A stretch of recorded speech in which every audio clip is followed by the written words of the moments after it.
In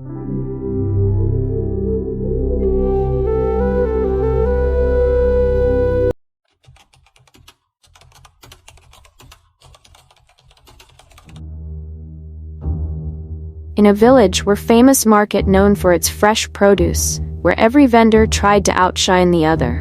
In the heart of the market, one woman's stall stood out above the rest. Her name was Mrs. Esther, a melon seller. For years, her melons had been considered the best in the entire market. Housewives, cooks, and even travelers would go out of their way just to buy her melon, as it was said to make their meals especially delicious. It was a well-known fact that her melon was unlike any other.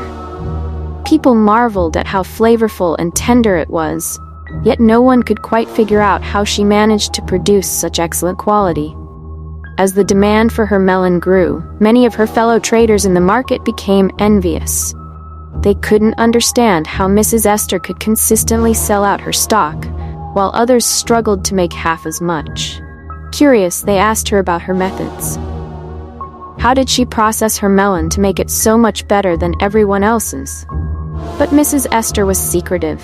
She would smile politely and say, "It's just hard work and a little bit of luck," before turning away.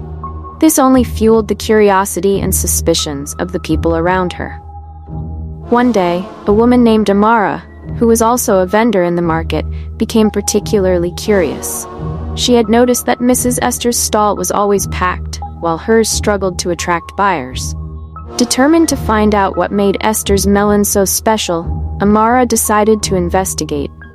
Amara began to observe Mrs. Esther closely. She watched how she would arrive early in the morning, quietly setting up her stall, and how her customers would flock to her, praising her melon. Amara noticed something strange. Mrs. Esther always seemed to disappear for a while before bringing out her melons. It was as though she was doing something secretive before presenting them to the market. Amara's suspicion grew stronger by the day. She knew something was not right. So, one night, she decided to follow Mrs. Esther to her home after the market had closed. She kept her distance, careful not to be noticed.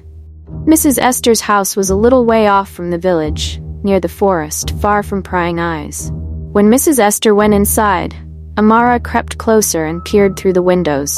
What she saw left her in shock. In one of the rooms, hidden deep in the house, Mrs. Esther had a large table covered with strange tools. In the dim candlelight, Amara saw a large sack, from which Mrs. Esther was pulling out what appeared to be bones. Human bones. Amara gasped in horror, but she was careful not to make a sound. She continued to watch as Mrs. Esther ground the bones into a fine powder, adding it to a pile of melon seeds. Amara couldn't believe her eyes. The secret behind Mrs. Esther's famous melon wasn't some special farming technique or secret spice. It was human remains.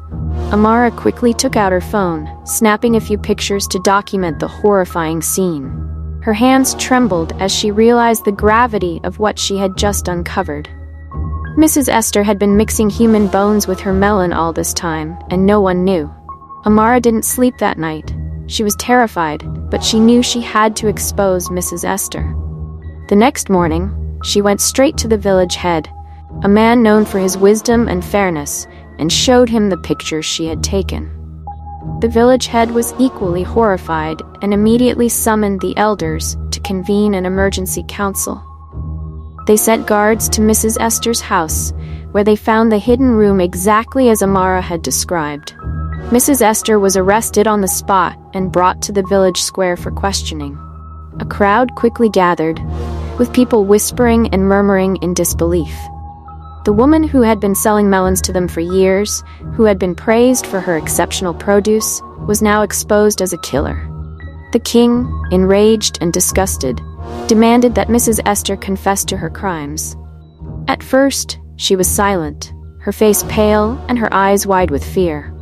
But under the pressure of the king's stern gaze and the angry shouts of the villagers, she finally broke down. Tears streamed down her face as she admitted everything. "I didn't mean for it to go this far," she cried. "Years ago, my business was failing. My neighbor's stall was always busy, and I could barely make enough to feed myself. I was desperate, and that's when I met a strange woman in the forest.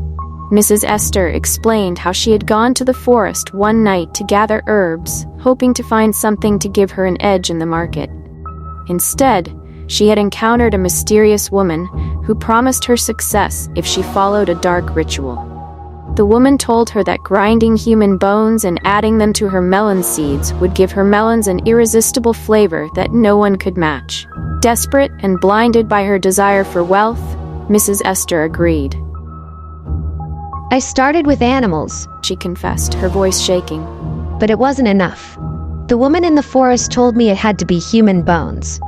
That's when I started taking people. The villagers gasped in horror as Mrs. Esther began to list the names of her victims. Some were strangers who had come through the village. Others were people who had mysteriously disappeared over the years. But the most shocking revelation was when she mentioned several children who had gone missing. Children that villagers had long given up hope of finding. Parents in the crowd wailed in anguish as they realized their children hadn't simply disappeared or run away. They had been killed by Mrs. Esther, their bones used to enrich her melon. The king stood in stunned silence as the full extent of Mrs. Esther's atrocities became clear. Anger and sorrow swept through the crowd. People who had praised her melons now felt sick, knowing they had unknowingly consumed food tainted with the remains of the innocent twin. The king, filled with rage, stood tall and proclaimed his judgment. For your unspeakable crimes against this village, for the lives you've taken and the evil you've brought upon us, you will face death. You will pay for the blood you've spilled. Mrs. Esther fell to her knees, begging for mercy, but the villagers had none to offer. They were too consumed with grief and anger. The king ordered her execution to take place at sunset, and by the end of that day, the woman who had once been hailed as the best melon seller in the market met her end at the hands of justice. The village was left in mourning, forever scarred by the dark secret that had lurked within their midst for so long. Mrs. Esther's stall, once the pride of the market, was torn down, and her name became a cautionary tale told for generations to come. No one ever forgot the day they learned the horrifying truth behind the sweet taste of Mrs. Esther's melons.